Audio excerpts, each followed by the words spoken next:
Car तो सबको चाहिए ना भाई, कि अब्दुल को ही चाहिए। अब्दुल तो पंचर बना के जी रहा, बर्बाद होगा तो पहले बड़ा बर्बाद होगा। छोटा क्या, वो तो ऐसे भी छोटा है। हिंदू बड़े भाई हैं हमारे, हम हिंदू भाइयों से पहले अपील करते हैं कि आप देश के बड़े मालिक गार्जियन हैं, आप बड़े हैं, आपको जो है गंभीर होना चाहिए, आपको संवेदनशील होना चाहिए।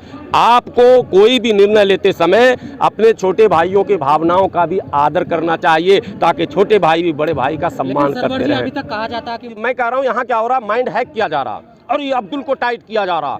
अब्दुल को टाइट करने पर एक बात फिर मैं कह रहा हूँ, मीडिया कर्मी याद रखेंगे, अब्दुल की आबादी 15-14% और बाकी 85%। नट और बोल्ट होता, आपने देखा होगा, नट होता 85%, बोल्ट होता 15%। ज़्यादा बोल्ट को घुमाओगे, टाइट करोगे ना, तो नट भी स्लिप हो जाएगा। ये ज़रा देश को बता देंगे आप कि ये जो अब्दुल को टाइट करने के चक्कर में देश को बर्बादी की तरफ ले जा रहे हैं ना, इससे देश बर्बादी की तरफ जा रहा है।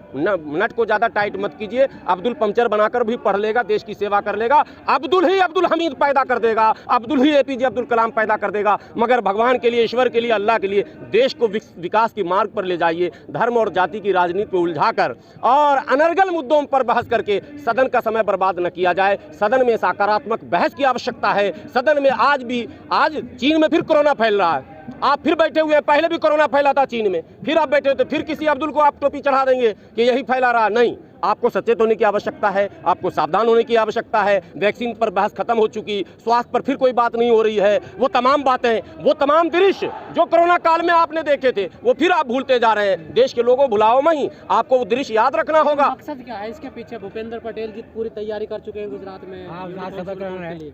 मैं यही तो कह रहा हूं कि ये क्या हो रहा भाई। अगर देश हित में है तो कांग्रेस शासित राज्य में क्यों नहीं, देश हित में है तो नीतीश कुमार क्यों नहीं, देश हित में है तो फिर ममता बनर्जी क्यों नहीं, देश हित में है तो बीजू पटनायक, नवीन पटनायक क्यों नहीं, देश हित में है तो जगन रेड्डी क्यों नहीं, देश हित में है तो फिर केरला, तमिलनाडु और कर्नाटका, आंध्रा, तेलंगाना क्यों नहीं, देश हित में है तो पंजाब और कश्मीर क्यों नहीं, देश हित में है तो दिल्ली क्यों नहीं, देश हित में है तो सिर्फ उत्तर प्रदेश और उत्तराखंड और गुजरात क्यों? ये भी एक सवाल देश के सामने जाना चाहिए। ये तुष्टीकरण करते हैं, ये तमाम लोग तुष्टीकरण करते हैं। नहीं, कांग्रेस मुस्लिम तुष्टीकरण करती थी, भाजपा हिंदू तुष्टीकरण करती है। कांग्रेस ने मुसलमानों का कोई काम किया नहीं, कान खुश कर दिया।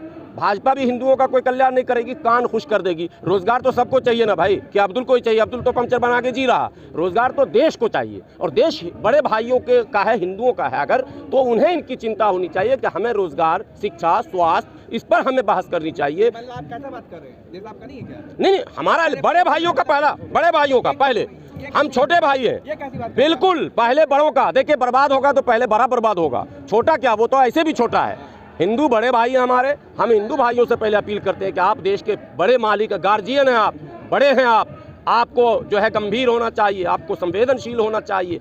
आपको कोई भी निर्णय लेते समय अपने छोटे भाइयों के भावनाओं का भी आदर करना चाहिए, ताकि छोटे भाई भी बड़े भाई का सम्मान करते रहें। अभी तक कहा जाता है कि मुसलमान भारत छोड़ो, अब लिखा जा रहा है दीवारों पर कि ब्राह्मण भारत छोड़ो। मैं दोनों का विरोध करता हूं। कोई भारत नहीं छोड़ेगा। भारत का नागरिक भारतीय है, और 1947 के बाद दुर्भाग्यपूर्ण घटना जो हुई देश बंटवारे की, उसके बाद से जो हमारा संविधान है, उस संविधान में तमाम भारतीयों को जो अधिकार दिए गए हैं, उसी अधिकार के तहत सभी भारतीय रहें। ये सबसे बेहतर रास्ता है।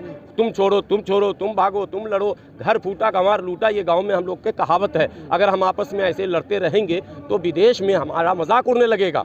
अगर हम आपस में ऐसे लड़ते रहेंगे तो जो विदेशी दुश्मन हमारा जो पड़ोस में खड़ा है, उसे बल मिलने लगेगा। दीवारों पर लिख रहे हैं, जो लोग भी कर रहे हैं, सरासर गलत कर रहे हैं, उनको ऐसे तमाम नारे से, ऐसे तमाम वाक्य से, ऐसे तमाम भाषण से, ऐसे तमाम लेखनी से बचने की कोशिश करनी चाहिए। और सरकार को इस पर सख्त भी होना चाहिए। सरकार भी पर्दे के पीछे ऐसे लोगों को ढील दे देती है। क्या षड्यंत्र है ये भी कोई? हाँ, आप कुछ सवाल कर रहे थे। 8.5 साल में 12 लाख लोगों ने भारत की नागरिकता छोड़ दी। ये डेटा, ये इसी पर तो बहस होनी चाहिए लोकसभा में कि ऐसा आखिर क्यों हो रहा है कि जिसके पास भी अधिक धन हो रहा है वो भारत छोड़ दे रहा है।